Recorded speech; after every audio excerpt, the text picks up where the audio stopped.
What is up, you guys? Today we're talking to CJ Draden. Now, this interview isn't just about stolen work.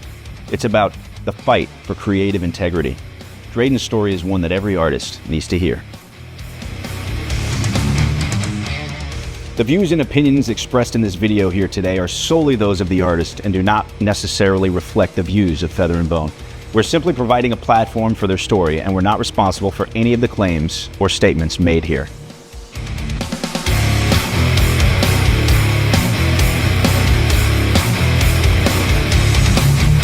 I did find this interesting book, which is this. This was the exact copy I bought in 2008, which was Grimley's. This was the exact one I bought. So I wondered what he would think about it. So I emailed him and asked him to endorse it. It was 3 emails. And the first email, I introduced myself, told him about my story, gave him a good synopsis, sent him some artwork. He emailed me back. He didn't say anything about what I had asked him. He just kind of used it as an opportunity to complain about what he was going through. I had no idea what he's talking about. So I followed up one more, never heard back from him. So from that moment the trailer dropped, my mind went back 15 years and went, he fucking robbed me. So bro, I've been wanting to sit down with you for a long time. And before we even kind of get into the juice of your story, because it's incredibly juicy and wild, and before we even get into it, I want to say that the most fascinating thing about your story is before I even knew who you were, myself along with millions of people actually have seen your work without even knowing that we were seeing your work. And before we even jump into what that means, I want you to kind of briefly take us back to when I want everybody to kind of know who you are a little bit, the background story a little bit. And, you know, we don't have to get too into your background and all of that as much as, because the story of what all has transpired is, so unbelievable. But take me back a little bit to when your love of like storytelling and artistry and everything started. 14. You were 14? Yeah. I didn't grow up with parents in the household, but my mother was a good mother. She was working all the time. And I don't know if you remember back then, you had like the box where you could rent movies, where you had to, and it played 24 hours. Yeah. She rented a movie called Unbreakable. And I watched it at 14 years old. It was about these 2 depressed dudes searching for purpose. Yeah, it's a heavy movie for a 14-year-old. And it changed the way that I thought about everything. Yeah. And about this guy who is still like my favorite hero in storytelling, or arch enemy. Willing to put himself through extreme lengths to figure out what his purpose was, including committing acts of terror. Now, it didn't inspire me to do that, but it did inspire me to figure out what mine was. It deeply changed the psychosis of how I saw art. And in turn, it made me very depressed, because the idea of finding meaning, purpose, or God, or anything like that requires a very deep, introspective aperture into self and soul. And at 14 years old, that just really, really screwed me up. But it changed my life for the better in a lot of ways.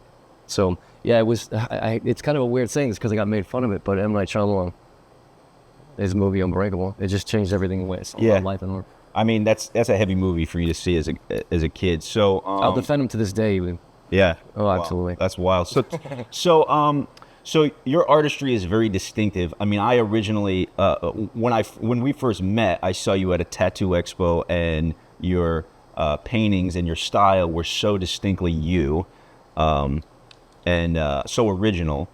Thank you. And as much as I think another time we can dive more into all of that aspect of your work. Yeah. But because it's a whole nother, that's a whole nother talk, bro, about, the way that you paint and everything. But I want to talk about your graphic novels. I want to talk about specifically because you're in a process of a whole new book now, which we'll talk about in a little bit. But ultimately, I want to talk about the book, The Wooden Heart. Tell me about, so The Wooden Heart is something that's extremely personal to you. Tell me why. Let's talk about what The Wooden Heart is and why you wrote it. Well, when we spoke, in private, I was debating whether or not I was going to answer this question, because I knew I'd be put on the spot of it. And I do want to say this: the idea of filling a void in your life requires you to take something from somewhere else to fill that void, especially if a hole is dug and the sand was taken. You have nothing to put it in there, so you have to go somewhere else to find something to fill that void. And it eventually leaves a rift in the universe, because now whatever you took from has to go find something else to fill that void. And it's just a chain reaction and a ripple effect and a reverb throughout life that creates some kind of trauma that started with a trauma. So that's what this was. It was a trauma reflection from not having a father. This is unbreakable. What am I here for? What is my purpose? Right. Why do I wake up feeling this way all the time? So after that moment of seeing that movie, it just chain reaction of processing trauma and a lack of guidance. Before I left the state of Florida, where I'm from, I just got a passport and I left the country, and I didn't come back for a while. And I ended up in Spain at a place called Three Crosses Hill. And I went searching for anything, meaning, God. And I wrote a poem there called Pain from the Scar and a Wooden Heart. And it was about exactly what I was feeling in that moment. And I decided when I got back that I was going to write a story about this, but I didn't know exactly what it was. But I knew I wanted it to be about grief and death. And it became this story called The Wooden Heart in the children's book class in art school. But it was ultimately about not having a father and being lied to about who my father was, through shame, through the person that lied to me, not fully wanting to be honest because they were going through the process of it too. I didn't know exactly what the details were, and I didn't find out till later, but I knew something was wrong and I kind of knew what it was about. So that's why it was a poem at first, to just try to filter through the thoughts, reciprocate, dissect, diagnose, and discuss with self how I could figure it out. And you were in Spain whenever you started to have this that was 2006. The book, I didn't become a graphic novel until 2007. Did some of the artistry and like the visuals of it have anything to do with where you were in Spain? 100%. I mean, it was because the idea of, to just put it out there, it was a story of a man climbing to the apex of a hill to chop a tree down to create life. And I was standing at a place called Three Crosses Hill. So it was where I started conceptualizing and trying to understand what God was. And this had a deep impact on me. So you had this idea of a father, or a child not having a father. And then I started thinking about the concept of a father that wanted a son. And this is also something in Judeo-Christian lore. So it had a deep impact on that resurrection, if you get my point here. Yeah, there's so much depth to your story, bro. Like, I know there's so much deeper, because we talked about, before we even were sitting down for the interview, we talked about some of the depth of all of that and the personal side. I know that the story of the Wooden Heart hits you on such a personal level because of your background but I mean, I think the incredible thing and the important thing to talk about because of this story is the fact that it was so personal to you, and it came from elements of your personal story, to where at the end of it, whenever you realized what had happened, which is that essentially, I mean, Hollywood, essentially, they stole your work, yeah?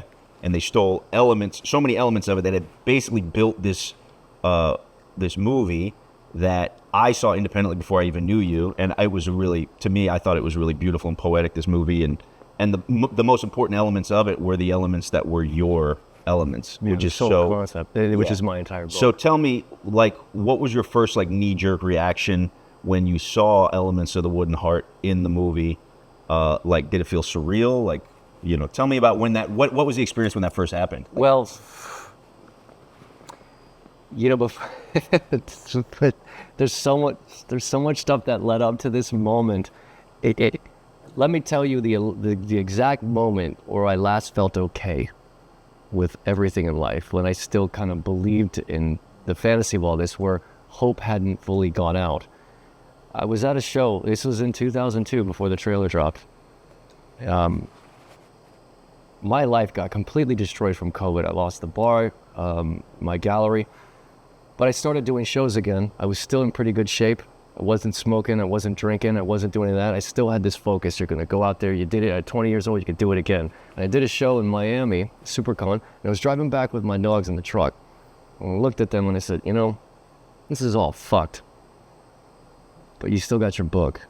Hey, Stan Lee believed in you. Right. And you did that on your first book.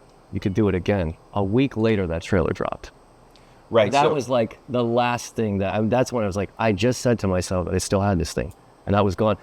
And the moment that thing dropped, I knew what had happened because I had spoke to somebody involved in that production about endorsing it before Stan Lee endorsed it. Yeah. So let's go back. So let's rewind into that before we even jump into whenever you first realized that it had been stolen. So you got Stan Lee. It was the moment that I saw that scene in the trailer. I had went back to my database in 2008 and remembered that moment that I asked somebody to endorse it and didn't know he was involved. So let's talk about that. So who did you show? So you showed it to two big Hollywood people. You showed it to Stan Lee and Chris Grimley. Who'd you show it to? Well, I showed it to multiple people.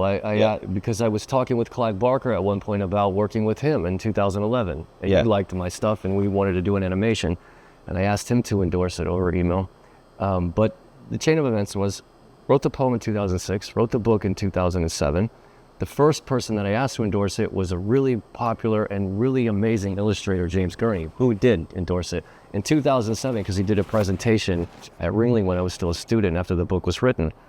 And then, but I don't know why, but I wanted 2 endorsements, and I don't know what it was in me that said that, but in the process of searching and researching through the internet, if anybody had written anything like what I had done, a completely independent narrative about a man climbing to the apex of a hill to create life out of a piece of wood, found nothing. But I did find this interesting book, which is this. This was the exact copy I bought in 2008, which was Grimley's. This was the exact one I bought. And I said, that's really cool. So I bought it, read through it, and it was just the original lore from Carlo Collodi. So I wondered what he would think about it. So I emailed him and asked him to endorse it. It was 3 emails. And the first email, I introduced myself, told him about my story, gave him a good synopsis, sent him some artwork. He emailed me back. He didn't say anything about what I had asked him. He just kind of used it as an opportunity to complain about what he was going through. I had no idea what he's talking about. So I followed up one more, never heard back from him.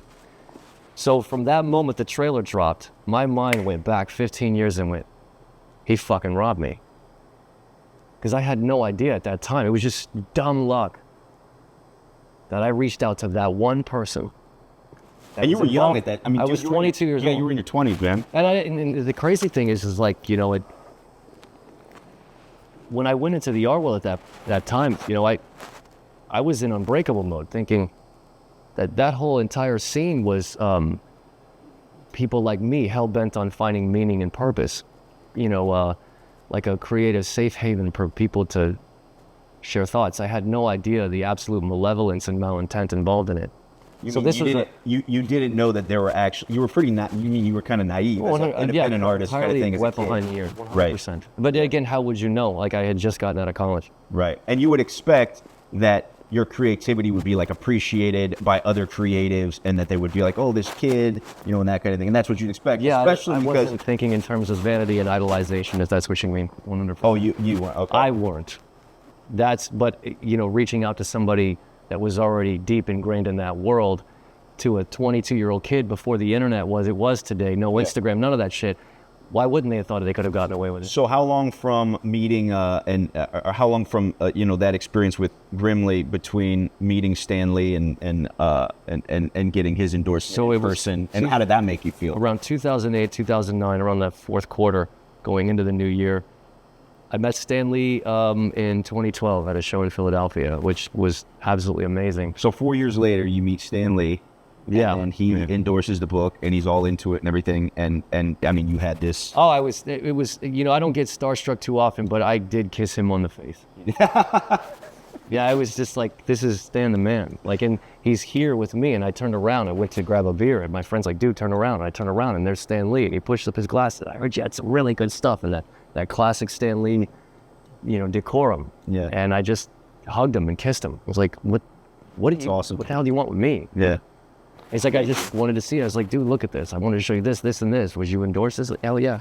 Yeah, that's so rad. So then that probably kept the wind in your sails. Well, it reignited a Promethean flame, because at that very show, I was confused. I was gonna just basically throw in the tide, no idea what I was doing.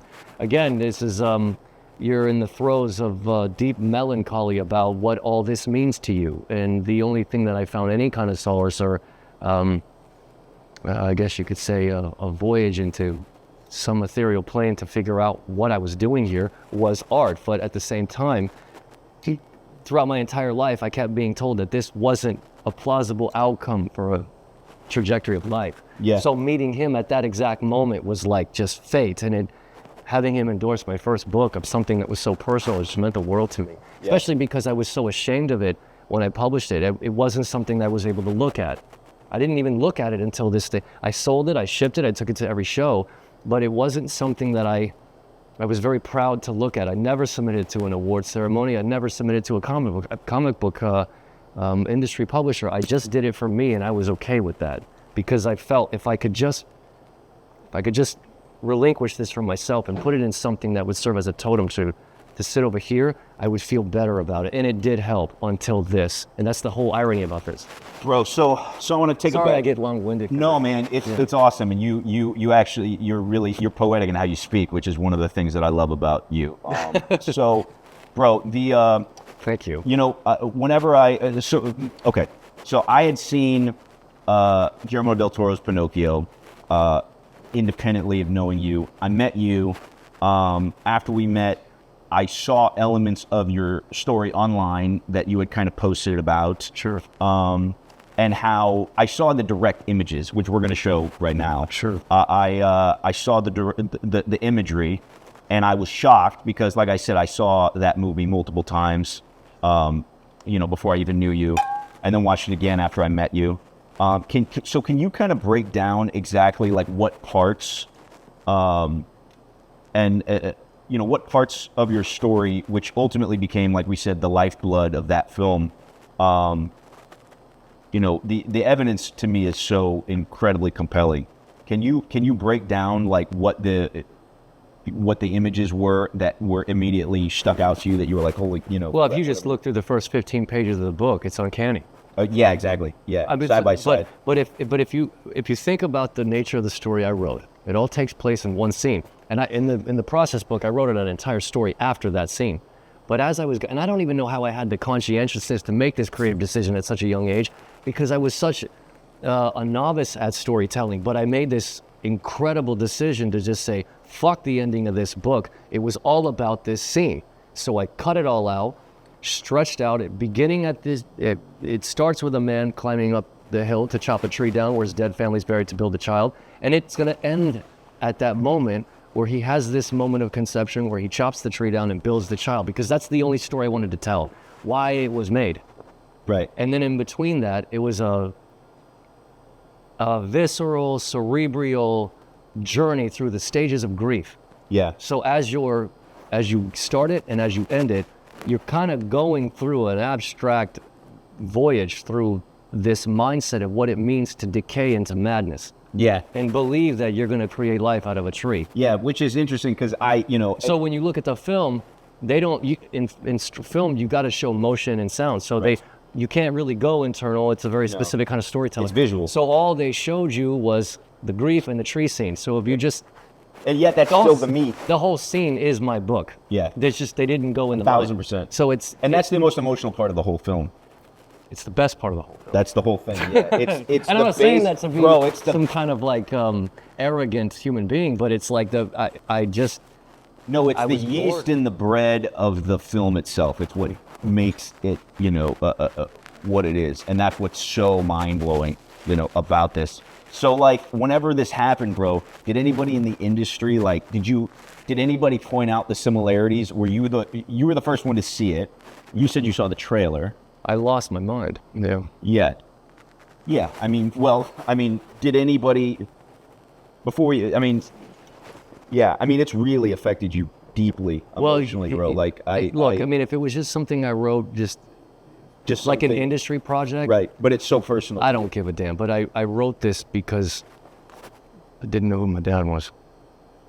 So watching somebody else take credit for that, like, just, it really broke me. And it's been 3 years, and I'm not where I was that when it happened, but there's just something within me that just, I think I told you this before, to go into the world, you kind of have to believe in the fantasy of all this to want to participate in it, because too much reality and truth will just turn you into a nihilist.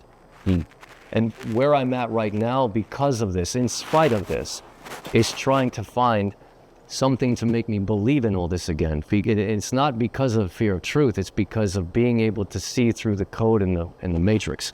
That it's, I mean, you see the things I post, it's not, I just stopped believing in it all. And that doesn't mean that I've given up. That just means that it makes it harder to find an inspiration to continue to move forward. But even in that, it's just innate in me to create. So while I was going through all this, I still kind of poured it out into another book. So you used to create because you were filled with passion and drive and like inspiration. That's what I thought this was all about. Because you're a creator, but you don't feel as much of the passion and all of that as you used to. No, because of the situation. Like, how would well, you? No. Because how would you describe how it's affected you, like, artistically? Well, it's funny you bring that up, because I again, this whole situation's wrought in irony. If this didn't happen, I would have never been able to reach a new low to be able to write the ending to my new book. So as much as I do not like these people for what they've done to me, I was forced into a new kind of chasm to be able to find another place of this shadow self to be able to finish what I just made. So in I'm not going to thank them for that, but at the same time, it's not, I was always afraid of becoming too happy or content or complacent, because I just felt like I wouldn't be able to create. And it just seems like that's the standard of most creators, where when you're in such a dark space, you're questioning, you're seeking, you're trying to find an answer for something. And this particular situation pushed me into a new low that I couldn't get to myself. It's like when a thought is spawned in the brain, it opens up a portal, and 3 more spots drag you down the abyss, and you just, tunnel down the kaleidoscope until you're able to sit in the bottom of it all, of abstract thought, and try to sit there and figure out what it all means. And that's where I go when I create. That abyss had a bottom for me until this, and I discovered a new one, and it was like, holy crap. Wow. So if I didn't ever get to that point, I probably wouldn't have been able to finish that new book. And it terrified but that's funny, bro. What you just said is that's the light there, because I know outside of this interview, from us being friends in general, since meeting, how dark of places you've been to, because like you say, this story was so personal to you. It was taken, and you had so much hope, especially after meeting guys like Stan Lee, who endorsed it and loved your work. Yeah, it's like erasing the last 15 years of your life. Right, but there's light there, and the fact that you're like, you're forged in the fire. You're taking these dark pieces of yourself that are at, like you said, you didn't think that there was a darker place lower than darkness. Where I could get to naturally. Right, and so because you got there, because it brought you there, now it's bringing you to this other level. It's like, even in darkness you can see, but where I went to, it was just a complete absence of light. Wow. Yeah, dude. So trying to find your way. And you barely touched on this. I can't believe you barely touched on this. But during COVID, you had a bar and an art gallery and an incredible, You saw the picture, yeah. Yeah, in some. So we'll show pictures. This situation was the tail end of losing all that from the COVID lockdowns. Right. So I'm like, okay, well, we're gonna rebuild. So I was sitting in the truck telling my dogs, like, we're gonna get through this. I still got my book, and I still got my Stan Lee endorsement. Yeah. Nobody can ever take that away. It was a specific thing I said to myself, and then boom, 2 weeks later, that fucking trailer dropped, and I'm like, how in the hell? Like, it's just crazy. Like, so did you hear from anybody in general? I mean, I know you're not really connected to the entertainment industry. In fact, you're very it's funny that you and I are friends, because I'm in the entertainment industry. This is why I was scared of you. This is why I was scared of you wanting to touch on this subject, because I know that we kind of see different perspectives here. I stayed independent specifically because I knew the kind of work I wanted to make was spawned from truth and not market. And a lot of that kind of stuff isn't marketable. Because, and this is why I told you I'd never submitted to a company, I never submitted to an award ceremony, because I was just complacent knowing that I created something for myself that I felt was was real and honest. And if people liked it, perfect. I wasn't looking for any kind of self-congratulations from it. It was just, am I able to walk this fine line and do this dance between telling the truth and a fictional lie? And I figured out how to do it. There's a nuance to good storytelling that way. And this is why a lot of people, maybe some people, are afraid to do it, because it requires you to go to places you may not like. Because facing yourself, you're going to... What? It's a very hard thing to do. But it's the only way I know how to create. And after... I've never felt so good about being so destroyed after creating something. Because it's like, look what you got, look what you did. And it just makes me happy. It doesn't matter what anybody else thinks. If they like it, they want to be a part of it, fantastic. And this what brings me to the point about what your question about everybody seeing the work and not knowing where it came from and getting some bullshit excuse about how they created it, which is actually just a depressed kid that wanted to figure out who his dad was. And falling in love with a story about a father that wanted a son. Right. Yeah. And it was just, I don't know any other way to create than to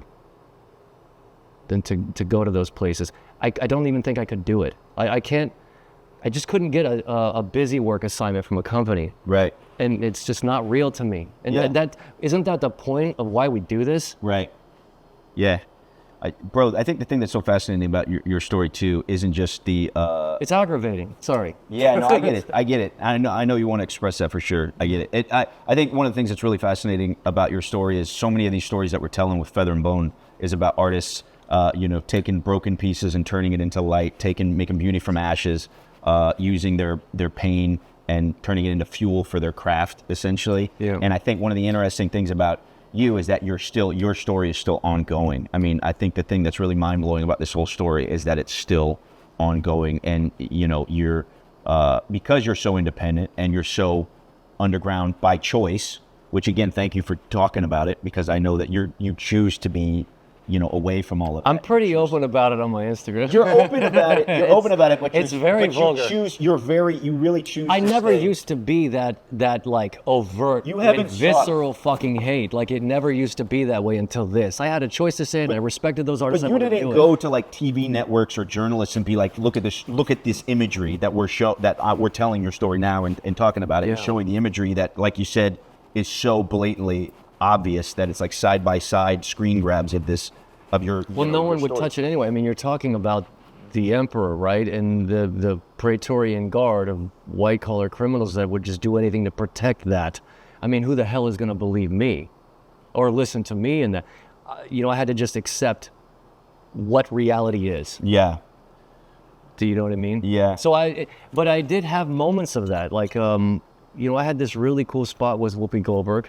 I didn't seek it. She just showed up at New York Comic Con, and the producer's like, dude, this is great work. Can you paint something for us? Like, yeah, absolutely. We had a two-minute great spot on her show at the New York Comic Con segment. Stan Lee was one. I don't deny it. It's not something that I would say to hell with in general. If it comes, it comes, but I'm not going to seek it. The point is to find truth and meaning. This is why I wanted to do this. There is no other occupation in the world that will give you the ability to study an amalgamation of topics to be able to put into a body of work. It's always pick a study and go into it. And I'm not trying to disrespect anybody, but this was my way of finding meaning. I could study whatever the hell I wanted to try to find a way to take an abstract thought and transcend it into something physical from a world that doesn't exist to anybody else, so that people could see what it was like for me to experience this place and my time here. Whether they cared or not, it was just, that was the journey. If something came out of it, great. If nothing came out of it, fantastic. I'm still mind blown that I'm in this situation to begin with. It's not something I wanted. Right. If he would have asked me for it, I would have given it to him, and I wouldn't have asked for a dime. I just wanted to be a part of something fucking cool. Yeah. So I mean, bro, what would you like if given the opportunity and you were sitting in front of the people that essentially stole this your material? What would you? It's a heavy question, but what do you think you would say?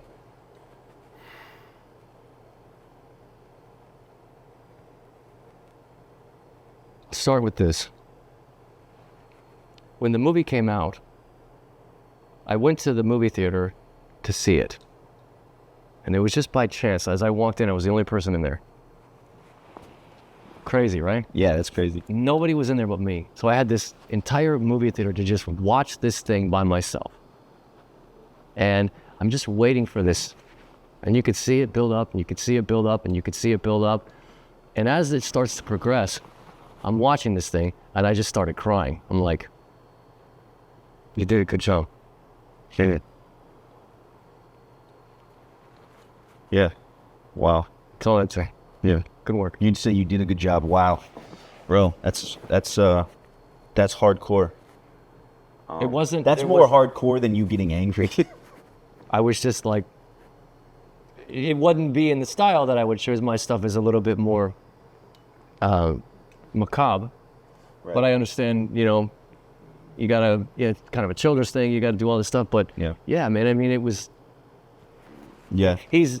Look, dude, he's a talented storyteller. He did a good job with that.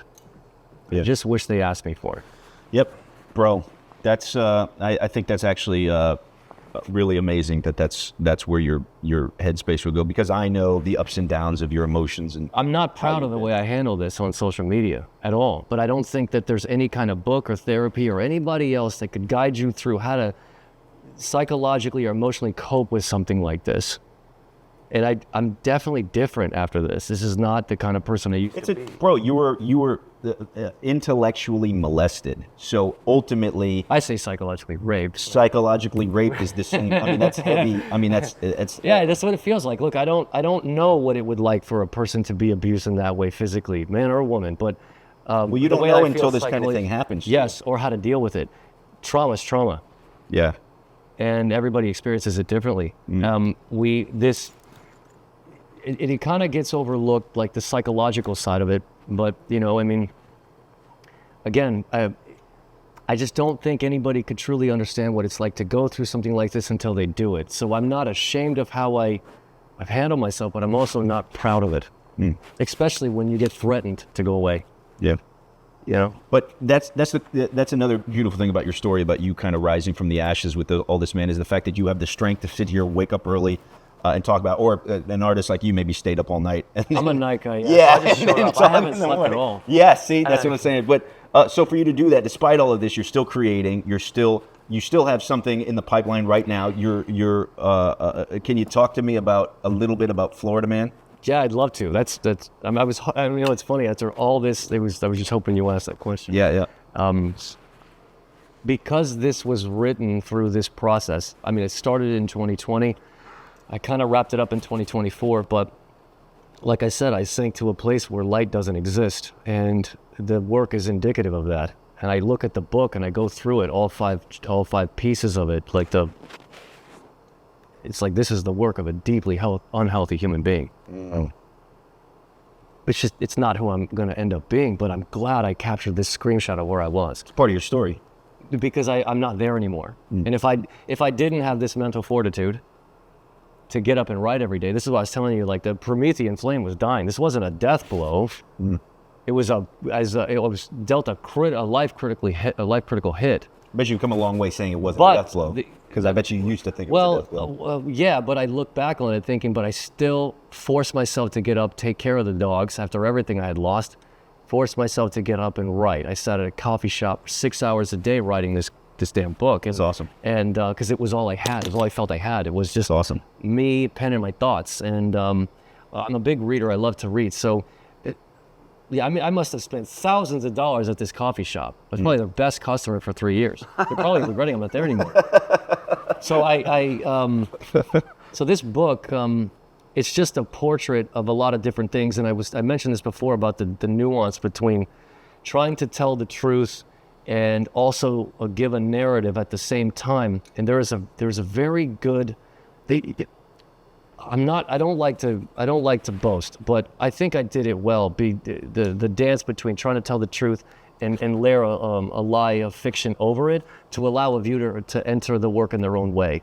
And I think I did it pretty good. So the book is basically about a man surviving a dystopic Florida in the year 2054.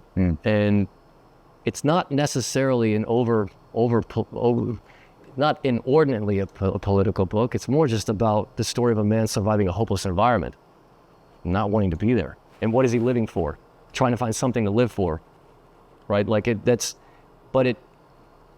want to say too much because piecing that puzzle together took 4 years, and I think I did a good job. I mean, but again, I write for me. Yeah. So who the hell knows? Nobody might like it, and somebody else may steal it. Bro, the cover photo is just, I don't know how you got that imagery of taking the state of Florida and turning it into a guy. Oh, the hit. Yeah, it was like the graphic. I just see things in shapes, and it took a while because I was thinking about how I wanted to do the cover for a while. I was like, this has to be something that truly grasps people into it, but I don't want to be too on the nose. And I think that is the nuance of someone that can give you something about something without ruining it or allowing you, like I said, just allowing you to enter the work in their own way, is to just hit on a subtlety. That's it. Just touch on a subtlety and leave it alone and let people figure it out for themselves. That's why I like abstract art or minimalist art. Yeah, you were like that kid who saw shapes in the clouds, because all your stuff is very like image. It's like I almost don't exist here. Like I'm kind of disassociated, cognitively dissociated from reality. Everything I see is an opportunity to document something. What advice would you give an independent artist that might be struggling through some kind of adversity or something like that? Like what advice would you give artists that might be watching this that maybe disillusioned, maybe struggling with the idea of being disenfranchised? Or, I mean, what's some advice you can give anybody that could possibly potentially be in your position? You were 22 whenever you had Stanley endorse. I was 26. It was 2012. Right. 22 is when Grimley saw everything, and then 4 years later, Stanley. So you were young. Yeah. So maybe you could, maybe it would be a little bit of like, because of maybe you felt like you were a bit. I mean, I was too in my 20s. Like there ends up being a bit of naivety, like just thinking, oh, everybody's going to help me and that kind of thing. And maybe. I'm bad at giving advice because, again, I grew up in a very different time. The internet wasn't around. Right. And there's so much crap on, it's like, before I say what I would say, I'll just say this. Like, I'm very grateful that I grew up in a time before the internet, because the metric of reality is very clear to a person like me. I don't know if you get what I'm talking about. Sure, yeah. Like, you're able to enter the world, experience the world, then go online and see, well, this is all BS. It's very hard for generations growing up now to look at the internet and think that everything they see isn't real or not. Or, you know what I mean? There's such very hard to try to give someone like that advice.